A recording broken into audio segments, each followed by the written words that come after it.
ಬಂತು.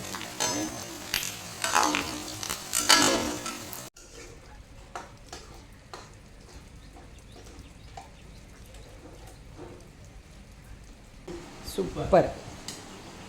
ಹೇಗೆ ಆಗಿದೆ? ತಿನ್ನುವುದರಲ್ಲೇ ಬ್ಯುಸಿ. ಮಿತಾ ಫ್ಯಾಮಿಲಿಗೆ ನಿಮಗೆಲ್ಲರಿಗೂ ಸ್ವಾಗತ.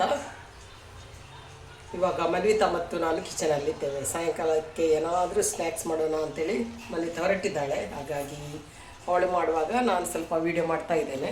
ಹಾಗೆಯೇ ಹೊರಗಡೆ ಸ್ವಲ್ಪ ಮಳೆ ಕೂಡ ಬಂತು. ಇವತ್ತು ತುಂಬ ದಿವಸದಿಂದ ಮೋಡ ಇದ್ದು ಇವತ್ತು ಸ್ವಲ್ಪ ಮಳೆ ಬಂತು. ಹಾಗೆ ಇಲ್ಲಿ ನಾವು ಒಳಗಡೆ ಕಿಚನಲ್ಲಿದ್ದೇವೆ. ಬನ್ನಿ ನೋಡೋಣ ಮನ್ವಿತಾ ಏನು ಸ್ಪೆಷಲ್ ಮಾಡ್ತಾಳೆ ಅಂತ.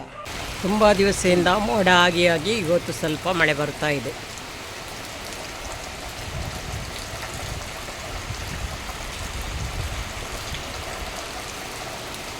ಜೋರು ಬರೋದಿಲ್ಲ, ಸ್ವಲ್ಪ ಸ್ವಲ್ಪ.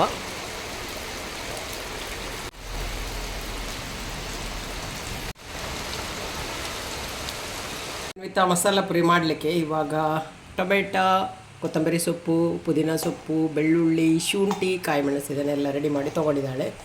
ಇವಾಗ ಒಂದು ಮಿಕ್ಸಿ ಜಾರಿಗೆ ಹಾಕ್ಕೊಂಡು ಅದನ್ನು ಗ್ರೈಂಡ್ ಮಾಡ್ತಾಳೆ. ಇವತ್ತು ಮಸಾಲ ಪುರಿ ಮನ್ವಿತಾ ಮಾಡೋದು, ನಾನು ತಿನ್ನೋದು. ಗ್ರೈಂಡ್ ಮಾಡಿ ರೆಡಿಯಾಗಿದೆ. ಆಲೂಗಡ್ಡೆ ಕೂಡ ಬೆಂದಿದೆ. ಇಲ್ಲಿ ನೀರುಳ್ಳಿ, ಕೊತ್ತಂಬರಿಯನ್ನು ರೆಡಿ ಮಾಡಿ ಇಟ್ಟಿದ್ದಾಳೆ. ಪಾತ್ರೆಗೆ ಎಣ್ಣೆಯನ್ನು ಹಾಕ್ತಾ ಇದ್ದಾಳೆ.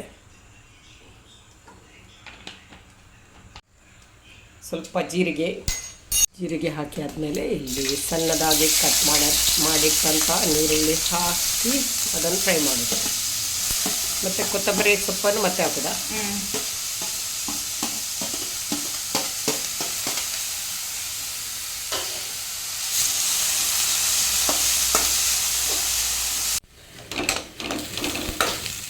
ಇಲ್ಲಿ ನೀರುಳ್ಳಿ ಫ್ರೈ ಆಗ್ತಾ ಬಂತು. ಇನ್ನೇನು ಹಾಕ್ಲಿಕ್ಕೆ ಇದಕ್ಕೆ?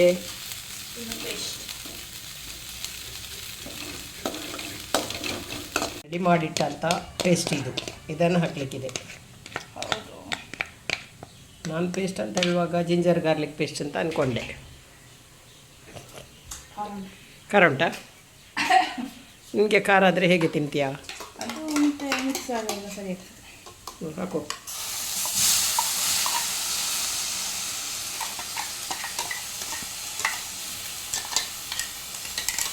ನೀರು ಹಾಕ್ಲಿಕ್ಕೆ ಉಂಟಾ? ಇಲ್ಲ, ನೀರು ಮತ್ತೆ ಹಾಕ್ಲಿಕ್ಕೆ ಉಂಟು. ಇವಾಗ ಮಸಾಲ, ಅರಿಶಿನ ಹುಡಿ, ಮೆಣಸಿನ ಹುಡಿ, ಕೊತ್ತಂಬರಿ ಹುಡಿ,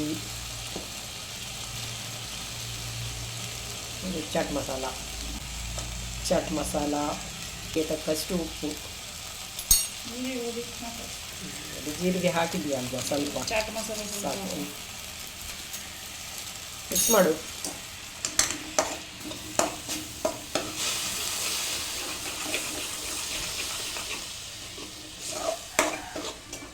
ಇಲ್ಲಿ ಬಟಾಣಿ ಕಾಳು ಕೂಡ ಚೆನ್ನಾಗಿ ಬೆಂದಿದೆ. ಹಾಗೆಯೇ ಆಲೂಗಡ್ಡೆ ಕೂಡ ರೆಡಿಯಾಗಿದೆ.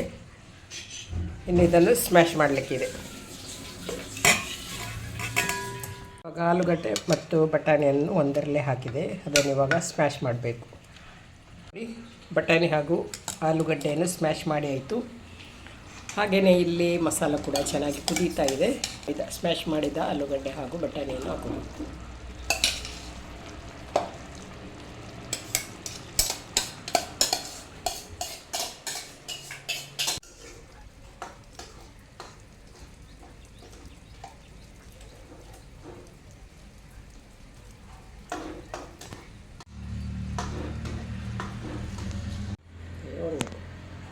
ಇವಾಗ ಲಿಂಬೆ ಹುಳಿಯ ರಸವನ್ನು ಹಾಕಲಿಕ್ಕಿದೆ.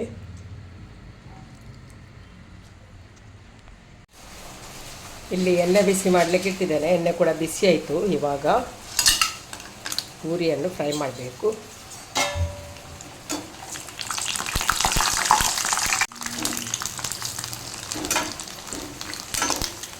ಹಾಕಿದ್ದು ಸ್ವಲ್ಪ ಜಾಸ್ತಿ ಆಯಿತು. ಜಾಸ್ತಿ ಆದರೆ ಎಲ್ಲ ಚೆನ್ನಾಗಿ ಉಬ್ಬಿ ಬರೋದಿಲ್ಲ. ನೋಡಿ, ಮಸಾಲ ರೆಡಿ ಆಯಿತು. ಹಾಗೆಯೇ ಪಾನಿಪೂರಿ ಕೂಡ ರೆಡಿ ಆಗ್ತಾ ಬಂತು. ಇನ್ನು ಸ್ವಲ್ಪ ಫ್ರೈ ಮಾಡಲಿಕ್ಕಿದೆ. ಹಾಗೆಯೇ ಇನ್ನೊಂದು ಕಡೆ ರಾತ್ರಿಗೆ ಪದಾರ್ಥ ಕೂಡ ರೆಡಿ ಆಯಿತು. ಆಲೂಗಡ್ಡೆ, ಬಟಾಣಿ ಹಾಗೆ ಬಿಂಬುಡಿ ಅದೆಲ್ಲ ಹಾಕಿ ಒಂದು ಸಾರು ಮಾಡಿದೆ. ಇಲ್ಲಿ ಕಿಚನಲ್ಲೇ ಕೆಲಸ ಮಾಡುವಾಗ ಅದನ್ನು ಕೂಡ ಬೇಗನೆ ಮಾಡುವ ಅಂತೇಳಿ ಮಾಡಿಬಿಟ್ಟೆ. ಹಾಗೆ ಆ ಕೆಲಸ ಕೂಡ ಆಯಿತು. ಪೂರಿ ರೆಡಿ ಆಗ್ತಾ ಇದೆ ನೋಡಿ. ಚಪ್ಪ ಮಾಡಿದ್ವಿ.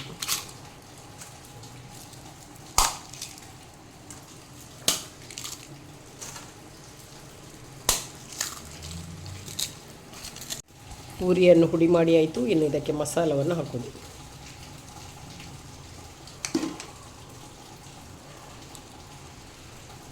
ಬಿಸಿ ಬಿಸಿ ಮಸಾಲ, ಬಿಸಿ ಬಿಸಿ. ಇದರ ಮೇಲೆ ಸ್ವಲ್ಪ ಈರುಳ್ಳಿ, ಅದರ ಮೇಲೆ ಸ್ವಲ್ಪ ನೀರುಳ್ಳಿ, ಸ್ವಲ್ಪ ಕ್ಯಾರೆಟ್ ತುರಿ, ಸ್ವಲ್ಪ ಕೊತ್ತಂಬರಿ ಸೊಪ್ಪು. ಅದಾಗಿದ್ದಕ್ಕೆ ಸೇವು ಹಾಕಲಿಕ್ಕೆ. ಹೌದು ನೋಡಿ ಇಷ್ಟೊಂದು ಯಮ್ಮಿಯಾಗಿ ಕಾಣ್ತಾ ಇದೆ ನೋಡಿ. ಮನೆಯಲ್ಲೇ ಮಾಡಿದ ಮಸಾಲ ಪುರಿ ರೆಡಿ ಆಯಿತು ನೋಡಿ. ಕಲರ್ ಬೌಲಲ್ಲಿ ಕಲರ್ಫುಲ್ಲಾದ ಮಸಾಲ ಪೂರಿ ರೆಡಿ ಮಾಡಿ ಆಯಿತು. ಜೊತೆಗೆ ಸಾಯಂಕಾಲದ ಟೀ ಕೂಡ ರೆಡಿ ಆಯಿತು. ಇವಾಗ ನಾವು ಮಸಾಲ ಪುರಿಯನ್ನು ತಿಂತೇವೆ. ಆಗಿದೆ ಮನ್ವಿತ ಮಾಡಿದ್ದು ಮಸಾಲ ಪುರಿ ಸೂಪರ್. ಹೇಗೆ ಆಗಿದೆ? ತಿನ್ನುವುದರಲ್ಲೇ ಬಿಸಿ. ಇನ್ನು ನಾನು ಕೂಡ ಟೇಸ್ಟ್ ನೋಡ್ತೇನೆ. ಹಾಗೆ ಇವತ್ತು ಒಳಗಡೆ ಕೂತು ಮಸಾಲ ಪುರಿ ತಿನ್ನೋದು.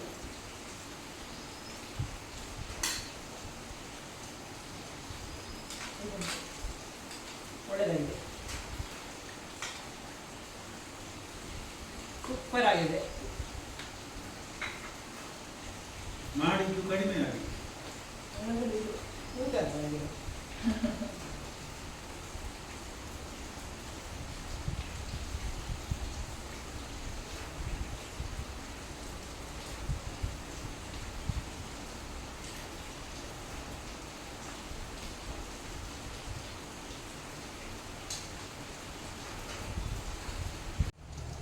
ಹೊರಗಡೆ ಮಳೆಯ ಜೊತೆಗೆ ಒಳಗಡೆ ಮಸಾಲ ಪುರಿ ಮಾಡಿ ತಿಂದು ಕೂಡ ಆಯಿತು. ಹಾಗೆ ಟೀ ಕೂಡ ಕುಡಿದಾಯಿತು.